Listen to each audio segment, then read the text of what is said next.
So you said you referred to Steve Jobs a lot, and certainly he was very innovative, but he wasn't that innovative about workers' conditions in the factories where his iPhones are produced. So the questions I want to ask is regarding liberty and freedom. Certainly liberty and freedom is also a question about the choices you have for yourself. And the workers in China certainly don't have a choice, but you have the choice between working 80 hours for Apple or dying. Is that freedom? And then to, just the thing, you said, just to take up your criticism. So my question is essentially, with every political thing, is what is your utopia, right? What's the world we want to live in? And I think the system you're advocating, laissez-faire capitalism, it's happened, right, in the 19th century. And that was essentially the situation where people didn't have a choice between working and dying. And, you know, I think that's not the world we want to live in, and it's certainly not the world I want to live in. That's right. Before the 19th century, the only choice they had was to die. And you want to take the choice to live from them. And that's fantastic, right? You'd prefer dead people than people who have a choice between death and life. I find that bizarre. Because before the Industrial Revolution, how many kids lived to see the age of 10? Less than 50%. What was life expectancy? 39. I can get to his question, believe me, I'll answer it in detail. Yes, I'm offering them a choice to live. That's exactly what the Industrial Revolution did. It raised the standard of living of all of us. You wouldn't be here if not for laissez-faire capitalism during the 19th century. You wouldn't have any wealth to redistribute today. We'd still be living to 39. We'd still be dying when we were children. You think the Industrial Revolution created child labor? What did children do before the Industrial Revolution? They worked on farms and died working on farms. What the Industrial Revolution allowed them to do is earn enough money so they didn't have to die. Oh my God, what a horrible thing. Children living. We wouldn't want that, right? So what the 19th century did was allow us to create enough wealth so we as parents could take our children out of the workforce, because nobody wants children to work, and put them into schools. But before the end of the 19th century, before laissez-faire capitalism, before we created the wealth that laissez-faire capitalism allowed us to create, we were too poor to keep our children home. You guys should study just a little bit of history. It would be helpful. But let me talk about China, because I, counter to you guys, have been to China, have talked to those people. They love their jobs at Apple. They love their jobs at Apple because the alternative is not death. The alternative is not death. The alternative is going back to the farm and living under socialism, the system that you love so much.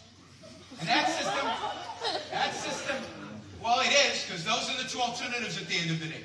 And that system is horrific. That system is horrible. Now you say, why don't they just get European-style salaries? Why don't we just pay Chinese workers what we pay Europeans? Well, because China doesn't have that kind of money. It doesn't have that wealth. They're not that productive. Where's the money going to come? You guys think the money grows on trees, or the government just prints it, of course. And it just is there, right? You have to make stuff to get money. China, over the last 30 years, China, through this horrible stuff that you described, has allowed more people to rise out of poverty than any country in human history during a 30-year period. Over 400 million people have gone from poverty into middle classhood in China. We should be celebrating this. We should be demonstrating in the streets in favor of more of this, more freedom, more capitalism, so more people can rise from poverty into middle classhood. Before capitalism, we were all poor. Suddenly, after the 19th century, we're middle class and rich. I wonder what happened in between. Welfare state developed. In China today, go to China. Go to rural China, where there's no capitalism, where the party is still imposing its socialism. And go to Shanghai, go to Shenzhen, go to Guangzhou, go to the cities in which they've allowed economic freedom, and see the wealth that they have created. See the wealth that Chinese people have created for themselves. And you want to criticize these people for the lives that they have made? Because again, you sit in middle-class Europe. twiddling your thumbs in a welfare state that survives because you've got some people producing and you can steal their money and give it to others, and you've got ancestors who created massive amounts of wealth because they were free. And you sit here and you judge Chinese laborers who are choosing a much better life, learning a skill, advancing in their profession. Some of them become plant managers and ultimately entrepreneurs and build their own businesses and become rich. It's a disgrace. I mean, literally, it makes me so angry because it is a disgrace. The West is a disgrace because you want to keep them in poverty. Let me go back to the CO2.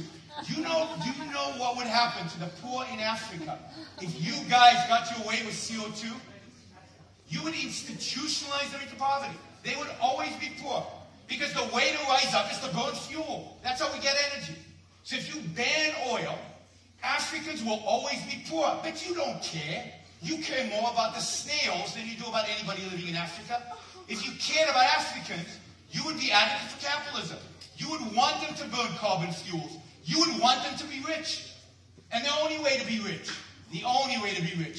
is to make it, produce it, create it, and that requires economic freedom. That requires burning fossil fuel. That requires property rights. That's what you should be advocating for Africa, if you really care. You don't have compassion. I have compassion. I care about Africans. I've been to Africa. I've been to China. You laugh all you want. I care about them, and because I care about them, I'm an advocate for capitalism. I'm not an advocate for capitalism because I want to be controversial, because I think it's funny, or I think it's cool, like you guys.